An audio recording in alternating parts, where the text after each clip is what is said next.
उसी बिंदु पर आना चाह रहा था कि व्यक्ति से जी लेकर पूरी समष्टि तक जितनी भी जी वेदनाएं हैं, जितनी भी चिंताएं हैं, जितने भी दर्द हैं, कष्ट हैं, जी उनसे तो जी कविता ऐसा नहीं है कि विलग रह सकती है, अलग रह सकती है। जी कविता का पहला कर्तव्य है उस चीज की चिंता करना, उस वेदना और दर्द की चिंता जी करना। आपने कश्मीर की बात छेड़ी है, उस पर भी हम्म, आपकी आपने कई कविताएं लिखी हैं। कश्मीर का जो जी जी दर्द है, खास करके जो निर्वासन का दर्द है, उस पर भी आपकी कई कविताएं हैं। जलावतनी का। जी जी जलावतनी, जी जी जी। तो हम्म, अगर आपके समक्ष कोई ऐसी कविता है तो क्योंकि ये ऐसा ऐसा दर्द है, ऐसी पीड़ा है जो जी केवल एक व्यक्ति अपने व्यक्तिगत स्तर पर ही इसको महसूस नहीं कर सकता है। ये तो पूरे जी संसार का, पूरी मानवता का दर्द है। उसको हम्म। उसको हमेशा ये महसूस होता है कि इस दर्द को दूसरों के माध्यम से कैसे, खास करके जो साहित्यकार हैं, कवि लोग जी हैं, उनके जी जी साहित्य के, उनकी कविताओं के माध्यम से किस तरह से इसकी हम्म। अभिव्यक्ति सामने आ जाए। तो जी आपने जी बहुत जी अच्छी कुछ कविताएं लिखी हैं। एक दो कविताएं जी सुनाइए उस हाँ, मैं विषय एक पर भी। कविता आपसे वो करूंगी साझा, लेकिन उससे पहले मैं अपनी दो लाइन कहूंगी जी। कि जख्म कहीं हो उसका दर्द मुझे होता है। क्या जख्म बात है! कहीं हो उसका दर्द मुझे होता है। मेरे दिल का दुनिया से ऐसा रिश्ता है। मेरे दिल का दुनिया से ऐसा रिश्ता है।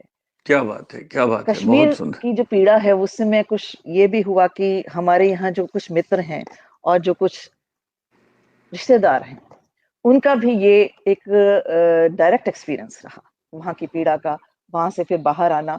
और उसके अलावा एक जो बड़ी बात ये रही कि उस पीड़ा के अभिव्यक्ति ना पाना, सामने-सामने उसको अनदेखा कर दिया जाना, ये बहुत एक ऐसा रहा तथ्य जिसने मेरी को बहुत कचोटा।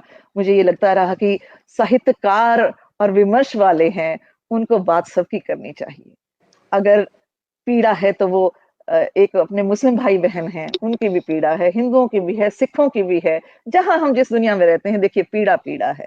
अब एक किस्म की पीड़ा सामने आई है, मैंने उसकी भी बहुत बात की है, सब किस्म की पीड़ाओं की मेरे बारे में मेरे पास बात है। मैं सबरीमाला के भी खिलाफ लिखा है।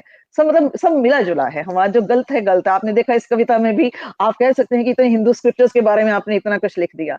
लेकिन जहाँ भी गलत लगता है, तभी तो वो रहा ना कि चली कबीरन साँझ पथ। वो कहत कबीरन में क्या रहा कि चली कबीरन साँझ पथ, प्रेम लुकाटी हाथ, क्या रहे बात है! प्रेम लुकाटी। इंकलाब आएगा तो मोहब्बत का इंकलाब होगा, नफ़रत का इंकलाब नहीं चाहिए उपेंद्र जी, नहीं चाहिए नफ़रत का इंकलाब, चाहे साहित्य हो, चाहे विमर्श हो, चाहे समाज हो। कि चली कबीरन साँझ पथ, प्रेम लुकाटी हाथ, लेकिन होता यही है कि घर बाहर दोऊ बरे, खोऊ चले ना साथ। तो सच्चाई वाले को ये थोड़ा-सा अपना करना पड़ता है, रिस्क लेना पड़ता है। मैं कहत कबीरन से एक कविता आपके साथ शेयर करना चाहती हूँ, आपका स्वागत कश्मीरी है। हिंदुओं पर। जी, इसका शीर्षक है मर गई थी कविता, मर गई थी कविता।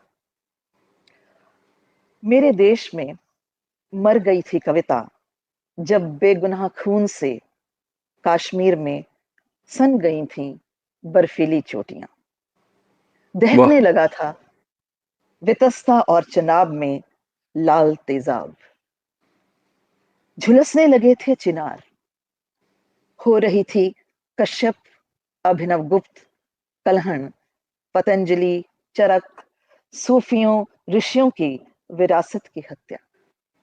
विनष्ट की जा रही थी लल्ला आरिफा, हब्बा खातून, रूपा भवानी, आर्निमल, भगत जी, रिच दैद की अनमोल रूहानी धरोहर। नेस्ता नबूद हो रही थी शिव शक्ति मिलन के दर्शन की अपार संभावनाएं। वाह! क्या बात है! सब हिंदू गए, बहुत और जो सही सोचने वाले मुसलमान थे, आपको पता है वो भी गए। जो देश के साथ खड़े थे, जो सही थे, उदारवादी थे, वो भी बहुत मारे गए। तो ऐसी आतंकवादी सोच ने क्या किया है। तो नेस्ता नबूद हो रही थी शिव शक्ति मिलन की दर्शन की अपार संभावनाएं। और कवि ने, पीड़ा ये है, और कवि ने मूंद ली थी आंखें, सी लिए थे होठ। और कवि ने मूंद ली थी आंखें, सी लिए थे होठ। लादे फिरता है तब से पीठ पर अपराधी कवि कविता का बेताल, वाह वाह, कविता क्या का बात है। बेताल लादे फिरता है तब से पीठ पर। अपराधी कवि कविता का बेताल, जो पूछता है प्रश्न लगातार, पर नहीं है कोई भी उत्तर आत्मग्लानि भरे कवि के पास। नहीं है वाह कोई वाह। भी उत्तर आत्मग्लानि भरे कवि के पास। कश्मीर में जलावतनी के बाद खामोश रहा वह कवि, नहीं मिला पाया है अपनी ही कलम से कभी अपनी नजर। कश्मीर हम्म। में जलावतनी के बाद खामोश रहा वह कवि, नहीं मिला पाया है कभी अपनी नजर, अपनी ही कलम से अभी अपनी नजर। खो गए हैं उसके शब्दों के अर्थ, खो गए हैं उसके शब्दों के अर्थ। कविता की संजीवनी शक्ति, बिखरे पड़े हैं मृत पृष्ठों पर निस्तेज निष्प्राण आखर। अभिशाप है हमारे कवि को उस अनकही व्यथा का, और हर अनकही व्यथा का जो हम छोड़ आए, जो हम मजबूरियों के चलते छोड़ आए, जो हम प्रतिबद्धताओं के चलते छोड़ आए। अभिशाप है हमारे कवि को उस अनकही व्यथा का। अब किसी भी पीड़ा की अभिव्यक्ति कवि का चीत्कार कंदन रह जाते हैं बनकर मात्र एक रुदाली रुदन, एक शब्द विलास, एक औपचारिकता। नहीं जन्मती अब युगांतरकारी कविता, नहीं जन्मती अब युगांतरकारी कविता, नहीं जन्मती अब युगांतरकारी कविता। क्या बात है।